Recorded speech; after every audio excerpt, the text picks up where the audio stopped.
as we take a look at some of the most difficult schedules in the entire country heading into 2024. This is a good table setter because coming up next month is when we will actually be rolling through win totals. That's right. Every single team in a power conference is going to have a place where we run through, we break down the schedule, we give you our pick on the win total. And so being able to start to get a look at where teams that, hey, their rating, your ranking, you might feel one way about them, but when it comes to making that win total, it can get a little bit more difficult. So we'll have some of these schools that we're talking about today that Tom's brought up, I brought up, that are going to be ones that are expected to compete, for conference championships, that are expected to potentially be in the mix to make a college football playoff. Others, not so much. We begin in the Big Ten, where, Tom, I will ask you, do you think that Purdue has the toughest schedule in the Big Ten? I mean, probably. Like, if you just look at it on paper, it's definitely certainly in the running, because I mean, they play everybody. Like, they've got Notre Dame in non-conference, right? Which is never fun, but it's still, it's fun for us. But they're at Wisconsin, they get Oregon at home, they've got to go to Ohio State, they've got Penn State.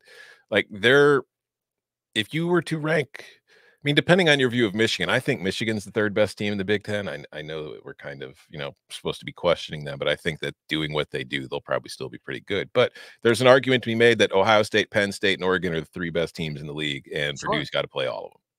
And then they've also got to play at Wisconsin. And then I mentioned the Notre Dame game, and they've also got a non-conference game at Oregon State. So, like, when you look, there's only one.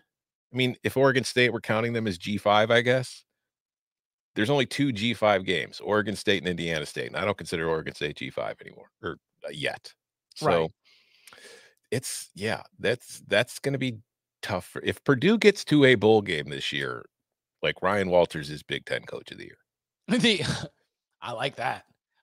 So I have identified, sometimes it's for me also about, where they go, or the way that the schedule unfolds. Because in a calendar month from October 18th to November 16th, that is the run where they get Oregon, Ohio State, and Penn State. And they do have Northwestern in there, but I feel like this is a season for Ryan Walters where there needs to be urgency against Nebraska. There needs to be urgency against Oregon State. Like, there needs to be urgency against Illinois, because from roster fatigue for a group that got hit pretty hard in the portal, from the way that their depth is going to be tested against these teams that are just priming up to try to make a run in the college football playoff, like Oregon, Ohio State, and Penn State. It's tough for me to imagine that month is going to be a very fun time for Boilermakers football. Also, like, you look at that month, but what comes after it? Because you look at Michigan State and Indiana as games that Purdue can, compete for. They can win both those on the games. road. But the problem is, they're both on the road, and both come after that run of games that you just mentioned with Oregon, Northwestern, Ohio State, Penn State. So by the time Purdue heads to East Lansing for that game in late November, they might be beat to shit. Like, there might not be anything left of that team, where you would look at those as coin flips, or slightly, on the road, less than coin flips, where now it's like you're looking at a 20-80 situation. What are some of the other, before we get to easiest, because I actually think the easiest is quite unique in the Big Ten this year. What are some other tough schedules from the Big Ten in 2024? The other team in the Big Ten that I would consider as having the best schedule, or the toughest schedule, would be UCLA. Because let me pull it up here real quick, because I think UCLA and USC both got kind of, screwed a little bit. But they start at Hawaii, so you've got that long road trip to start in week 0, but it's also nice because it helps get on CBS and Paramount Plus. But in your, then you come back, your first home game is at Indiana. So your first home game of the season at the Rose Bowl is a conference game against Indiana, and it's Indiana UCLA. So, there's all the basketball folks will be out there for that one. But then non-con at LSU. Oh, okay. So we're going to Tiger Stadium. What do we have next week? Oh, Oregon. Oregon's at home. Oh, okay. So the Ducks. Oh, that's tough. Let's see. What do we play? Oh, then we're on the road for Penn State. So that's a 3-week span with no bye at LSU, Oregon, at Penn State. No fun. Then after, you know, Oh, their bye. Let's just imagine the map, okay? Maybe Bing. yeah. Bing.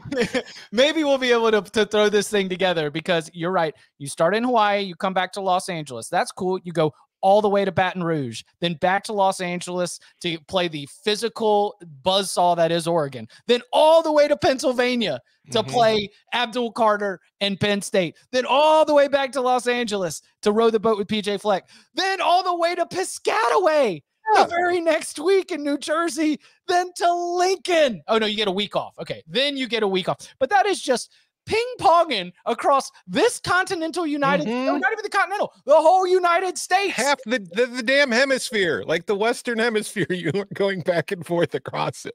Deshaun Foster is platinum gold status. I mean, I know they fly charter, but UCLA, you need to, like, we can get corporate sponsors on the field now. If they don't have a Delta or American or Southwest or something on the field by the end of this season, UCLA is going to be the example of, like, will all of this cross-country travel that we're going to see in the new look conferences, like, what is the true toll that it's going to take? Because I'd say that is a brutal path for the Bruins here in 2024. Yeah, and then, like, you mentioned, like, after the Rutgers game, they get the bye, and then they're at Nebraska, but then they finish it again. No more byes here. Iowa, at Washington, USC, Fresno State. Hey, well, at least they stay in the West Coast. They get through that bye, and then they played it in Nebraska, and then they at least get to stay in the Pacific time zone the rest of the way. But you're finishing the year with a Fresno State team that could be like a Mountain West, you know, contender. So it's like there's no breath. Like, you're just week after week, you're getting smacked in the face, and you don't have time to catch yourself. It's a really tough schedule. One of the things that I was doing when I was doing my prep for this was to just take an objective strength of schedule rating and just kind of look where everybody's stacking up against each other, pluck a few other ones. Illinois showed up near the top, so I wanted to ask you specifically, do you think that it is even, you know, by an average power conference team standard, pretty tough schedule for the Illini? Yeah, I think that if you look at this one, I don't think it's the toughest. I don't know if I would consider it the top 5 toughest in the league, because, like, you do get Central Michigan and Eastern Illinois in your non-con, which is easier than a lot of teams that are dealing with in the Big Ten this year. Like, you do have Kansas, but at least that's in Champaign. So that'll be a tough one. And then opening conference play with road trips to Nebraska and Penn State is not fun. You get a bye, then you get Purdue at home, which is a winnable game. But then, yeah, you've got Michigan, you're at Oregon. But after that, like, the last third of that schedule, I think, is filled with games that the Illini could win. So there are tough opponents in there, and contextually of comparing them to, you know, Illinois, if you want to do power ratings, like, a lot of those games are tough for Illinois. But that's the thing about the Big Ten. Nobody has an easy schedule. It's the same thing with the SEC. Nobody has an easy schedule. Some are just easier than others. And when I look and I compare it with others, I don't think Illinois is a top 5 most difficult schedule in the league. Yeah, another one that popped up in the strength of schedule ratings that I was not all the way in on was the idea that Washington has one of the tougher schedules in the Big Ten. Their non-conference, Weber State, Eastern Michigan, Washington State. That's nothing. Yeah, it's tough for me to see any monsters there. Then you get into conference play. They do play Michigan, a nice rematch of the national championship game a year ago. They do play Oregon, but no Ohio State there. They do play at Penn State. It is tough, yes, especially for a Washington team that lost, you know, so many key pieces off last year's run. But compared to the average power conference, compared to the average Big Ten team, I can't say that Washington stood out as uniquely difficult, especially compared to like a Purdue or a UCLA. No, and I think the one team where it does kind of stand out we haven't mentioned yet is USC. Oh, yeah. So you've got USC as one of the tougher schedules. Yeah, because they start in Las Vegas against LSU. And they get Utah State as their home opener the next week, which is fine. They get a bye. But then their first Big Ten game is at Michigan. They follow that up with Wisconsin. Then they've got a road trip to Minnesota. So, again, we're kind of doing the same thing we were with UCLA. We're flying back and forth. Then you get Penn State at home. You're flying across the country from Maryland. You get Rutgers at home. Then you get Washington on the road, Nebraska at home, UCLA, and you finish the year with Notre Dame. So you look at their non-conference, it's LSU, Utah State, Notre Dame. not easy. Then in conference, you've got Michigan State on the road. You've got Penn State at home. You've got Washington on the road. So it's not the toughest, but I think that's third or fourth at worst in the league. Okay. So then I was looking for the easiest. I went to go tackle the other side. And I like you mentioned, power ratings are going to throw a lot of Big Ten and SEC teams. They're going to say all of them have hard schedules because they all have to play each other. But if you were to put it in like a scatter plot, the outlier on the easy side is the Rutgers Scarlet Knights. Mm-hmm. And that is so surprising to me because so often we say a team like Rutgers has a tougher schedule because Rutgers cannot play Rutgers. Mm-hmm. And that is true. Rutgers cannot play Rutgers. And yet they find themselves with one of the easiest schedules in the Big Ten. Buddy, you good? Give me a little thumbs up. Yeah, let's go. All right. Going on. What's up? Let's go. All right. So, and look, this is, I'm glad that Bud, perfect timing here because that is like an old Budism right there, is that Rutgers has a tough schedule because Rutgers can't play Rutgers. But yet, Rutgers has one of the easiest schedules in the Big Ten. Their non-conference does include a trip to ding, ding, ding, ding, ding. It does include a trip to Lane Stadium to play Virginia Tech. But it's other than that, it is Howard at home. It is Akron at home. When they get into the Big Ten play, hey, let's go look for an Ohio State. Oh, there's no Ohio States. Hey, let's go look for a Michigan. Nope. Don't see any Michigans either. Well, surely they gave them a Penn State, right? No, there's no Penn States on this here. Okay, all right. Well, at least they got an Oregon. Nope, there's no Oregons either. Like Tom, how is this Greg Schiano? Like the other side of being the whistleblower on Connor Stallions is that he gets an easy draw for the 2024 Big Ten season. Yeah, sure, let's go with that. What do we make of this this fortunate draw for the Scarlet Knights? I mean, while you were in prison last week, I wrote my Cinderella story where I picked one team from each power league that could be the Cinderella like surprise playoff run, but my criteria was they had to have a win total on the year 7.5 or less. And Rutgers was my choice for the Big Ten simply because of what you just mentioned. Like since joining the league, Rutgers has been in the East and it's had its skull caved in every single season by Ohio State, Michigan, and Penn State. And the Big Ten said, listen, you brought us a lot of cable boxes, which brought us a lot of revenue all these years, even if you didn't win many games.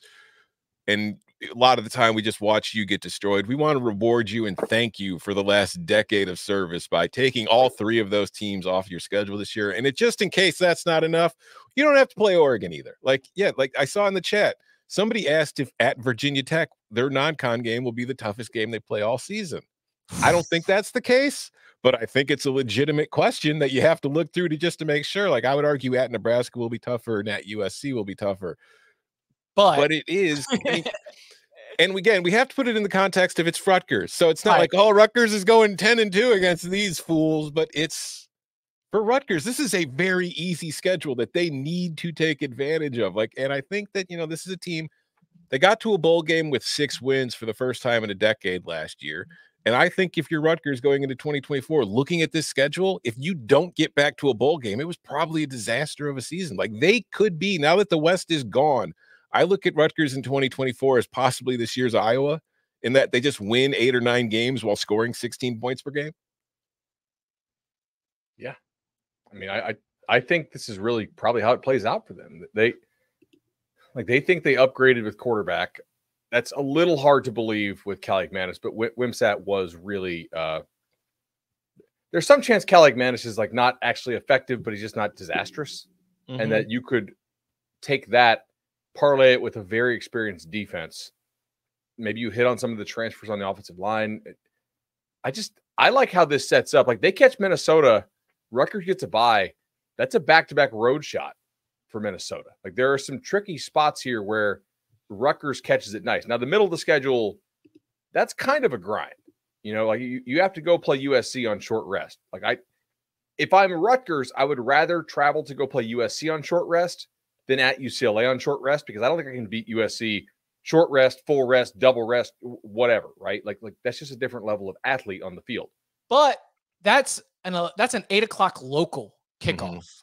Right. So body And clock. so and they get the bye on the back end. So like even if it's at least not a situation where you got slated with the 11 p.m. local time and then you also have to play 7 days later. Like that's another advantage. I get that rebuilt Washington team at home on a Friday night on short rest. Like that's pretty awesome. Who doesn't have amazing depth this year is Michigan State. I get to play them the last game of the year. Yet last year, Penn State got that, and we were all over betting Penn State in that game, even though the number was kind of silly. And like Michigan State was flat as hell, and nobody showed up for that crowd, right? Like isn't that game in the Dome, or is Michigan State not doing that again this year? You mean it's a Ford Field, like when they moved it? No, to Ford it's at Spartan Stadium. Although maybe okay. they did move it. It's listed at Spartan Stadium, but I don't know for sure. I mean, I think this team can make a bowl for sure. Oh no, I want to do you one better because right now at FanDuel Sportsbook, make every moment more. The over/under win total for the Rutgers Scarlet Knights is 6.5, but the over, if you want to dance with it, is plus 128. Are we a Rutgers pod now? I mean, what games are they for sure dogs in? Like at the I'm guessing Hokies, you've got it pulled up with at your Hokies, numbers, yeah. right? probably like definitely at Nebraska. Yeah, at USC. Yeah, and that right at now, Maryland, I think they're probably still a dog. If assuming Maryland has quarterback, but even that's like a 2.5 to 3 point dog. Yeah, because Maryland home field's what, like 1.5? So at most, and they'll be dealing with low totals, I imagine. Mm-hmm. Like the spreads can only be so big if the total is 39. Mm-hmm. So we'll see. That's that again. I think Rutgers. Any other easy slates in the Big Ten? That was just the one that popped right off the screen for me. There were Minnesota got a hard one, right? Hard-ish, yeah. Iowa's easy. Iowa's way easy. The Big Ten West, it's like, hey, welcome to playing a real schedule, except for Iowa. Like somebody forgot to schedule Iowa a Big Ten East schedule. Have you seen who they play? I mean, yes. But I feel like compared to Purdue and UCLA, they weren't quite there. I think Iowa is pretty cakewalk. Like there is a real chance that Iowa, to steal a basketball term here, is a bid thief, right? For the conference title. Like if the loser of Oregon, Ohio State, if they lose one extra game, there's a real chance they don't make the conference title game because Iowa's sitting there at 8-1. I mean, they play. But then do you trust Iowa to be able to take the next step to steal said bid? Because I could see an Iowa team that doesn't have the number of quality wins, they lose in the Big Ten title game, getting jumped by an Oregon or an Ohio State or a Michigan. I meant bid thief for the Big Ten title game. Mm-hmm. Oh, okay. Yeah. So they play Minnesota at Ohio State, Washington, Michigan State, Northwestern, Wisconsin, UCLA, Maryland, Nebraska. So they play one of the best 5 teams in the Big Ten. Yeah. And the only bad team they miss is Purdue. You know who's scheduled to me is low-key easy? And there's it's in context of who they are, but Ohio State. Mm-hmm. Like their non-con is Akron, Western Michigan, and Marshall. Okay, how many of those 3 games do you guys plan to watch? I might catch a series or 2 before. If they're on CBS. Well, Tom, the Akron game's on CBS. Well, I mean, outside of the Akron game on August 31st at 3:30 p.m. Eastern on CBS and Paramount Plus. Yeah. Surprise, Tom is live blogging. But then they open Big Ten, they open at Michigan State and Big Ten. They get Iowa at home. Like you look, yes, they've got Oregon on the road, Penn State on the road, and Michigan on the road. And those are 3 difficult games. I am not diminishing any of those. But the rest of the schedule, I think they're winning by 2 scores every single week at minimum. I would only say that relative. I would only agree with you if we say relative to who they are. If the average Big Ten team faces Ohio State's schedule, it is a difficult schedule. But I understand there's only 3 games on this schedule sort of point here. Mm-hmm. The way it sets up is also pretty cush. So Akron, Western Michigan, a much needed bye week, Marshall, Michigan State, Iowa, then you go to Oregon. Like that. I don't love Iowa before Oregon because Iowa will bang with you. Like they won't score, but they will but still, like that's like a 6-week run up where you don't have to show a damn thing on offense to No. Oregon's defense. Mm-hmm. So we'll see on that. Meanwhile, Chip Kelly, he knows what Lanning wants to run on defense. I'm sure Lanning kind of knows what Chip Kelly wants to run because they faced each other before as Pac-12 coaches. Then you get a bye week, Nebraska at home, which I think Nebraska's improved, but that's not really a sweat for Ohio State, I don't believe. Then at Penn State. Then for the Michigan game, I get Purdue, a very tough trip to Northwestern, and then Indiana before Michigan. So I got 3 weeks to get healthy and get ready for that game when the Wolverines come to Columbus. It's like a lot of hamstring injuries in those 3 weeks. I've been. Do they play any games back to back in which they are less than a 3-score favorite? No. 3-score might be aggressive when you're talking about like the Nebraska game, right? You don't think they're like 17 to Nebraska? I think they will be at home. It's in Columbus. Mm-hmm. Well, I mean, it'll largely depend on how Dylan Raiola adapts, how quickly. Yeah, well, I think most likely, yes. And look, one of the great joys of the 2024 season is the hand wringing when they don't cover those spreads. Mm-hmm. This Ohio State team that's going to play with its food against teams that it should beat, and when they're winning by 14 instead of 20 points, and then we get to nitpick, and then Ohio State fans call us haters, and this is how the relationship starts. That's how it goes.